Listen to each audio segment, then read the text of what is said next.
ওয়াজের মাঠে এত চিল্লাইতেছি, 22টা বছর কোনো আইন হয় না। এই জন্য চেয়েছিলাম যে নির্বাচন করে পাশ করতে পারলে সংসদে গেলে এমন দেওয়া দিমু আইন করতে বাধ্য হবে, এতটুকু চেষ্টা করেছিলাম। আবার নির্বাচনের পর দিন থেকে আবার মাহফিল শুরু হয়ে গেছে।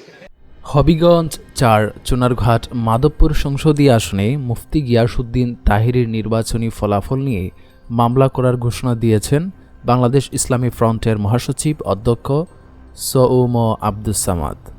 রোববার 15 ফেব্রুয়ারি নিজের ভেরিফাইড ফেসবুক পোস্টে তিনি এ ঘোষণা দেন।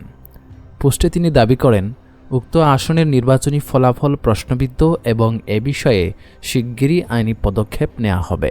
প্রাপ্ত ফলাফল অনুযায়ী দানের শীষ প্রতীকের প্রার্থী এস.এম. ফয়সাল আহমেদ পেয়েছেন 1,86,678 ভোট।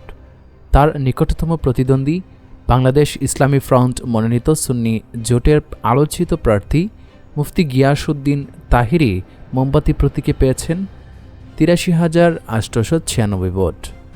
এই ফলাফলকে কেন্দ্র করে এলাকায় রাজনৈতিক আলোচনা বিরাজ করছে। এদিকে পরাজিত প্রার্থী মুফতি গিয়াসউদ্দিন তাহিরিও সামাজিক যোগাযোগ মাধ্যমে নির্বাচনী ফলাফল নিয়ে প্রতিবাদ জানিয়ে নানা অভিযোগ তুলে ধরছেন। এই জন্য চেয়েছিলাম যে নির্বাচন করে পাশ করতে পারলে সংসদে গেলে এমন দেওয়া দিমু আইন করতে বাধ্য হবে, এতটুকু চেষ্টা করেছিলাম। আবার নির্বাচনের পর দিন থেকে আবার মাহফিল শুরু হয়ে গেছে।